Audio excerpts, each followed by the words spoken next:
sinasabi doon ng source medyo dismayado ngayon. Na bakit mo sila papagalitan? Kung wala kang tinatago, Stella Kimbo, hindi ka dapat matakot na humarap sa April 1, April 2, at saka April 3 na oral argument sa Supreme Court sa Baguio City. Ito patanong lang naming ito to, no?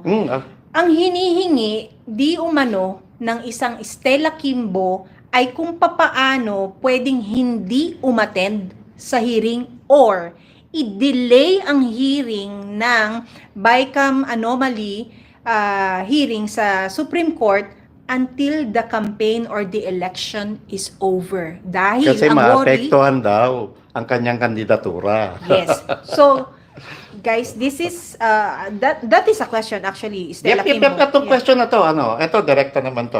Kay Congresswoman Stella Kimbo, kung hindi man totoo ito, bukas po ang third floor studio para ibigay ang iyong panig. Doon ka na lang po kay Joey Cruz. Ayun, bukas din Bukas din yung kay Joey Cruz. Ma'am Joey, saluhin mo naman. Gaano katotoo na ang peg mo ngayon, Congresswoman Stella Kimbo, ay ipa-delay or delaying tactics ang gagawin mo para hindi ka maka-attend sa oral argument sa Supreme Court. Pero Marlon, ang isa pang nakakagalit dito is the audacity of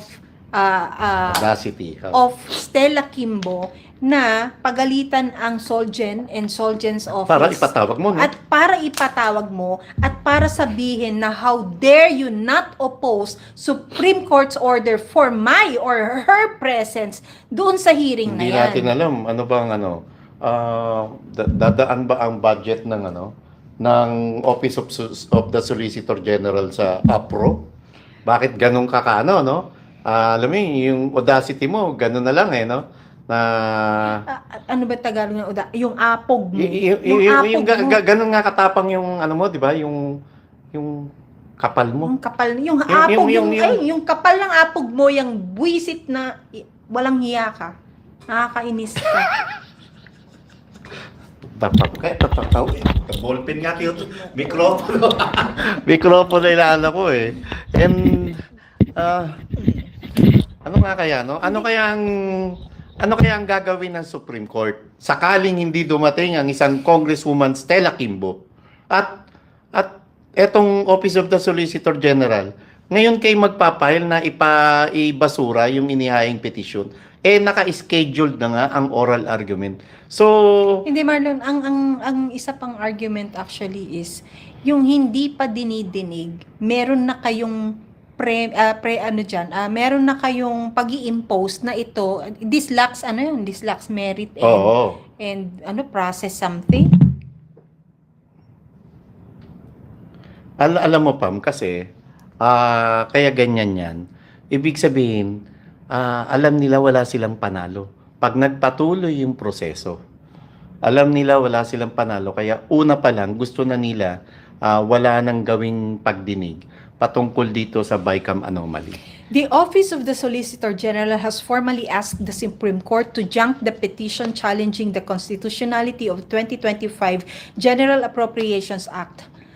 In an 89-page comment filed on Feb 27, Solicitor General Medrano Guevara urged the High Tribunal to dismiss the petition for its fatal procedural defects and for utter lack of merit.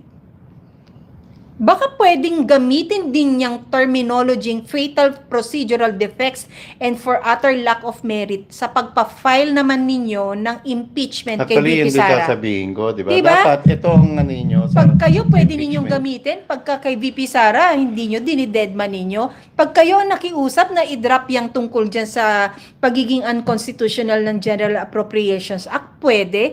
Pero kapag kay VP Sara, ano yung nagtitengang kawali? Yun ba yun? Nagbibingi-bingihan kayo. Nagtitengang kawali. Galing sa isang kapampangan. Hindi ko, pero eater. Yun ang, foodie. Tapos sa kanyang pipigilan to, ang daming, alam mo Pam, yung taong bayan, gustong-gusto marinig to at excited na dumating yung oral argument. Ayan, no? Yung, kayo, 2,260 na. Tapos, ang nagla-like, 655. Ba't ako kuripot nyo sa like? PH, nandyan ka ba? EB, nandyan ka ba? Pinagtulungan ako ng dalawang Kinikwento mo nga kagabi. kanina eh. Ang bad nyo sa akin, ba't ganyan kayo? Love na love ko kayo, tapos ako ginaganyan. Love kanila, nyo. Pam. Parang hindi. Kaya Hindi ko kanila nararamdaman. Kaya kanila ginagano. Hindi, pero gusto ko, actually Marlon, that's why we also change our topic kanina, although natakil din naman natin kahit papano yung una nating gustong i-discuss, no? Kailangan magsalita ang marami, Marlon. Dahil lahat gagawin nila, mapigilan lang ang grupo ng Attorney Vic Rodriguez at Congressman Sid Ungab na sumalang dyan at i-expose ang katotohanan. Yung mga taga, ano pa ma? Yung mga malapit po sa Baguio City, kasi marami na nagtatanong kung pwede raw bang pumunta doon para manood. Alam ko kasi private, pero pwede naman sigurong tumambay sa labas para magpakita ng suporta, para magpakita ng puwersa na gustong-gusto natin madinig yung isasagawang oral argument sa Supreme Court patungkol dito sa anomalya sa BICAM.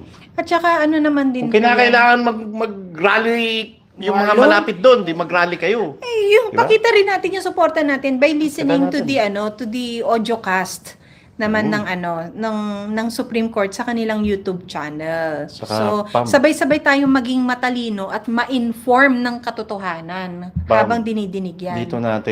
Dito tayo nakakita ng pag-asa na meron pa palang branch ng government ang matino. Oo. Kasi alam na natin yung executive bulok.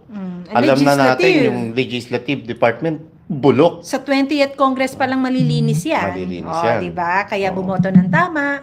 So, actually Marlon, when you said na meron pa palang sangay ng gobyerno ang maayos, which is the ano to? Itong Supreme Court. Supreme Court,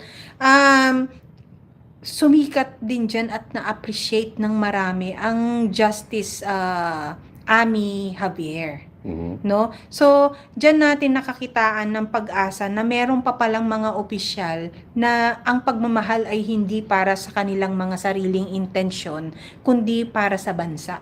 Pam, yung mga tanong niya, On nakaka-touch, point. on Oo. point, direkta. At talagang nakaka-touch kasi alam niya, ito yung patungkol dun sa PhilHealth zero budget. Kasi alam niya na mamayang Pilipino ang nasaktan at matatamaan nung pagbokya sa pondo ng PhilHealth. And also, because she said that ito, sa PhilHealth pa lang natin siya talaga na-appreciate because ito pa lang naman yung mainit din na dinidinig, no? She said that for her, health is non-negotiable. Correct? Regardless kung isa kang mahirap na bansa o mayamang bansa, kung mahirap ang nagkiklaim o mayaman na nagkiklaim, you cannot say na, isang tabi muna natin ng health, gagawa tayo ng kalsada.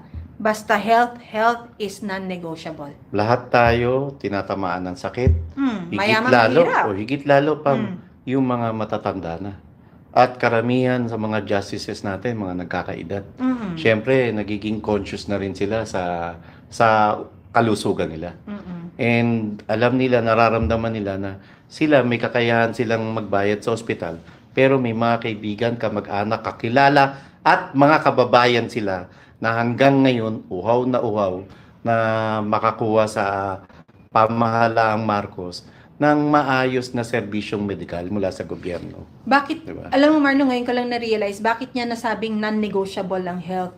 At pagdating sa health, lahat tayo pantay-pantay. Kailan nangyari yan? Nung pandemic, Marlon. Correct. Nung mayaman ka, kahit mayaman ka, kung puno ang ospital, hindi ka ma-accommodate, di ba? Kung ikaw ay Ang daming mga Di ba? prominenteng tao na namatay na lang sa tent. Di ba? Oo, ang ano rin dyan is, yung sakit na dumapo sa'yo, hindi naman niya kinilala kung ano ang Walang estado pinipili. mo. Walang Oo. pinipili. Kung Walang class pinipili. AB ka o Oo. class CD ka or E ka, 'di ba? Lahat ng dinapuan nag-suffer, maaring yung iba minalas at alam mo 'yon, tinamaan talaga. Yep. So, this is the time na The country cannot afford another pandemic such as the COVID-19, Marlon. Lalong-lalo na under this administration na walang ginawa kundi kumamkam at magnakaw. Pam, dapat nga may pandemic o wala, dapat prioridad ng gobyerno yung usaping programang pangkalusugan. Totoo. Di ba? May pandemic, ang nangyayari, ang pina-prioritize nila, yung ayuda program na wala namang pandemic. Oo Kundi, nga. di ba? Walang pandemic, yun ang pinamimigay nyo, yun ang priority nyo. Ang pinakamasakit, ang PhilHealth Fund ipinondo sa infrastructure na funded na over and over again, sabi ni Ray Anthony. Tama, di ba? Yeah. Anyway. Sabi ni Jerry Cho Andrew, Miss Pam, nakita ko yung simpleng bumeso kay Miss Cathy B. Ako